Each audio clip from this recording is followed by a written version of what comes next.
Hello, this is Jason with Truspiracy, and today we talk about the mind control tactic of the red and blue. Notice the red and blue on the front of the podium for UK politician David Cameron. This is an ancient form of mind control. The red and blue represent the fire and water in alchemy, but our handlers have programmed the masses for red and blue to represent a fabricated choice. For example, in Canada, we have Rogers, red, and Bell, blue, regarding your telephone, cable, or internet services. You can pay this company to spy on you and rot your mind, or you can pay the other choice to spy on you and rot your mind. Enjoy your freedom of choice. You can pick the blue or the red, spying and mind rot, or spying and mind rot. We have in Canada as well the Liberal Party, red, and the PC Party, blue, as the fabricated political choice. You can pick this party, who rules you without your consent or direct participation in any way, or you can pick the other party, who does exactly the same. Both are told what to do by the royal family to this very day. Enjoy your fabricated choice and illusion of freedom. You need to get really emotional and passionate about your fake choices because your belief in the illusion is the fuel that powers the entire system. The red and blue have been conditioned into the culture for so long to represent the illusion of choice that people don't even notice, yet only react as programmed. Ford, blue, and Chevy, red. The Democrats, blue, and the Republicans, red. Even in the word Democrat, we see the demo of the word demon. Demo is basically a description of the deity of the moon, which is related to the honoring of what occurs at night where the dark force of life blankets the earth, which is the night. In the word Republican, we see the first two letters re, meaning ray of light. So basically, the battle between Democrats and Republicans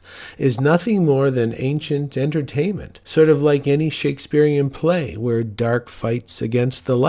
The vast majority of Hollywood scripts today rehashes this endless way to entertain the slaves down on the human farm, with stories of good versus evil, and it really doesn't matter what side you cheer for, the result is still the same for each person. We have the Blue Cross, which is obviously blue, and the Red Cross, which is obviously red. The AFC red and the NFC blue in the NFL. The Western Conference blue and Eastern Conference in the NHL red. What are the colors of every Olympic boxing match? Well, they're red and blue, obviously. Pick red or blue as your favorite. It doesn't matter because the result is always the same for you, the slave. They laugh at you because you don't see it. In the NHL, the primary rivals are the Montreal Canadiens in Quebec. Their jersey is red, and the Toronto Maple Leafs in Ontario, and their jersey is blue. We have the Quebec flag, which is blue here in Canada, and the Ontario flag, which is red. And regardless of what side you may passionately cheer for, you are still being ruled over and still being forced to pay your tribute against your will, but also believing you're free all at the same time. The people who govern you by threat of violence, theft, and even murder invented this system of mind control thousands of years ago. And it's that gift that keeps on giving to the ruling elite and always has, because this information gap is purposely initiated to make the regular Joe down at the coffee shop think he really knows what's going on, while the entire time everything he knows is incorrect and hand-fed to him by the same ruling families which force him to pay tribute or disempower him at every turn via various government dictates. The red and blue analysis is really endless with, say, Coke and Pepsi, Russia versus the USA, communism versus democracy, the New York Yankees versus the Boston Red Sox, in soccer with Manchester United versus Manchester City. It's just there. And not many people know how this mind control tactic works because the ruling elite don't want anyone to know. Again, it's all about making sure an illusion of choice and control is maintained by the slaves so they don't feel the full weight of their slavery on their souls. It doesn't matter if you cheer for the Yankees or the Red Sox. You're still in the stands, not reading books, having a couple of poisonous beers and hot dogs, and both pretending you are in control of your lives, which of course only benefits your handlers. Sport is hand-fed to the masses because a life of paying tribute is frustrating, and the slave will have very little chance of victory for themselves personally down on the human farm. If a human doesn't experience the highs of life down on the human farm, rebellion is almost a guarantee. So our social engineers use sport to move positive victory-based emotions through the slave class as a steam valve designed to vent off excessive energy potential that may be directed against the ruling class class if the slave was to fully understand just how much of a slave they really are. Sports has been used like this as a venting mechanism for thousands of years to give the slave class a fabricated choice and an illusion of control while feeding them with emotions that they'll never experience themselves as slaves. Although the ruling class does see this as a cumbersome ritual and act to put on every year, they fully understand that it's completely necessary to keeping peace down on the human farm. Again, many sports-based choices are either blue or red, the fabricated choice designed by the ruling elite. Even lights on top of the police car are purposely colored red and blue because the police represent no choice whatsoever, and that's the scam. And not only because the ruling elite control the forces of violence against the slaves down on the farm. All the blue and red colors represent no choice whatsoever, because regardless of your choice, you're under the full control that fake option was designed to promote in the first place. You don't have a choice. You never did, because the result is the same regardless if you pick red or blue. You didn't see it before, right? What we need to see operates in plain sight, and once we can identify the structures designed to enslave us, only then can we avoid them.